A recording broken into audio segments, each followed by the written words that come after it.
A flight attendant notices odd girl on the plane and decides to take action.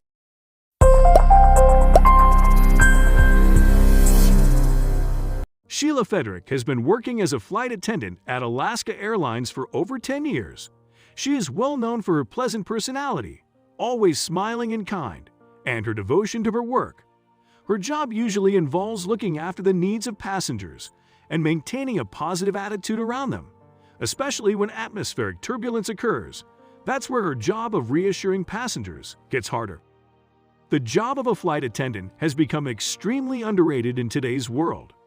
Their role is not confined in only taking care of the passengers' needs. They also form a bridge between passengers and management.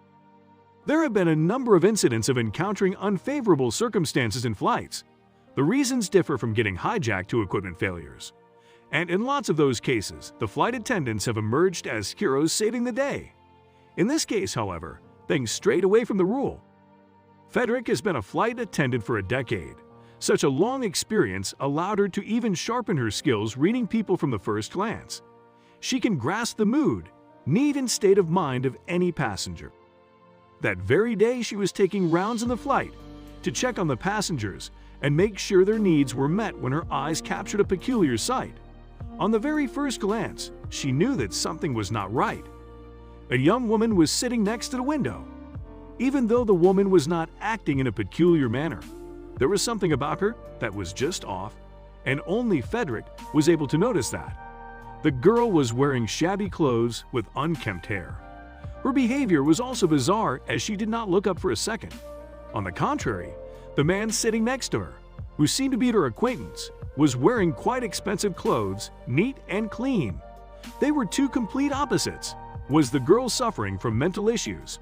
And most importantly, why hadn't anyone else noticed them before? Another thing that tickled her suspicion was that the two were not talking to each other at all. There seemed to be something linking them, but she was just not able to name it. Her intrigue grew even more. The woman noticed new things about the girl as she began approaching her seat. The girl seemed to be drained of any sort of emotion or energy. She hadn't looked up from the window the moment she sat down. Was she in danger, or was she the danger? After much thought, Fedrick finally decided to interact with the two. The man reacted in a surprising manner when she tried to engage with the young woman. He kept interrupting her interaction with the girl. Furthermore, the air hostess noticed something more strange about the girl. She wasn't making the slightest eye contact with Fedrick. Her voice was trembling and the man kept being assertive and interrupting the whole time she was there. Fedrick knew that she had to keep a close look at the two. When she got the chance to talk to the girl alone, she rushed towards the girl and whispered in her ears, requesting her to go to the bathroom. Luckily, the girl did go to the bathroom.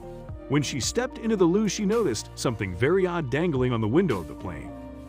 The girl picked up what was dangling, a written note that said, "Do you need help?" It also had Fedrick's number written on it. The girl decided to respond to the message. Fedrick was stunned when she saw the reply to her note. The girl indeed needed help. Clearly, she was in danger and was looking for help.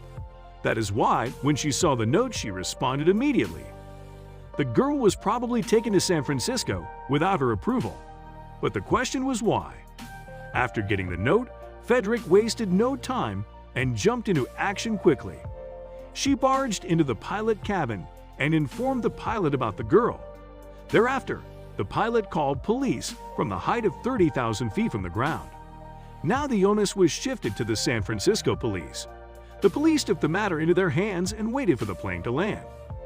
Instantly, the local police were deployed to the terminal, and when the plane landed, the man was arrested. The girl was finally rescued. When Fedrick learned what danger she had rescued the girl from, her heart sank and the land swept under her feet. It was more than what met the eyes. The girl was the victim of human trafficking. Fedrick knew that she was in a problem, but she had never expected this to be a very serious matter. The girl was abducted and taken to San Francisco. The teenager would have had her whole life in the dark had Fedrick not helped her in time. Fedrick explained the condition of the young lady. The bruises that I saw on her, her appearance, her demeanor. I knew something was just not right. She looked like she had been through pure hell. No doubt, The girl was about to be pushed towards the endless dark. Frederick also put light on the situation when they failed to ignore such situations.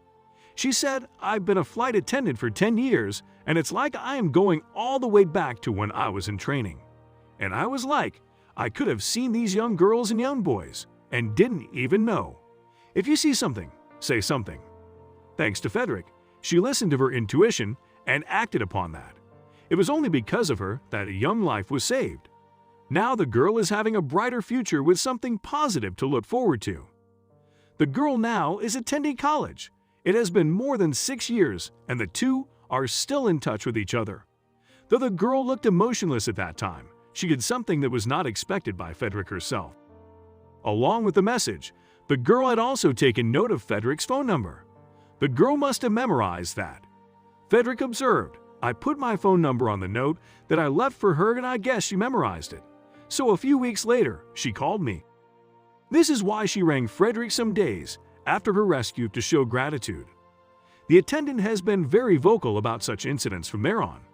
She appeals to other stewardesses to be eyeful of the passengers they attend to. No one knows some of them might be in need of help. According to her, apart from taking care of the passengers, an attendant should also pay attention to the appearance of the passengers, as appearance speaks a lot. Frederick also admires the girl for showing courage on the time. Frederick would not have been able to help her out had the girl herself not came forward asking for help. Frederick reminisces, keeping all the fear aside, she wrote on the note she needed help. Nancy Rivard, former flight attendant and founder of Airline Ambassadors, trains the airline crew to understand the signs of human trafficking victim gives away. The signs include the victim not answering questions, not looking up, feeling being controlled. In February 2017, Rivard along with her co-workers made their way to Houston to interact with around 100 flight attendants. It was a training session to teach the crew how to spot signs of human trafficking. The training lasted for 2 full days in which human trafficking victims opened up about their experiences to flight attendants. The attendees were trained to spot passengers who looked nervous, scared, or ashamed. They also checked the person accompanying him. Do they look like their parents or relatives? If not, then this is the time to raise the alarm.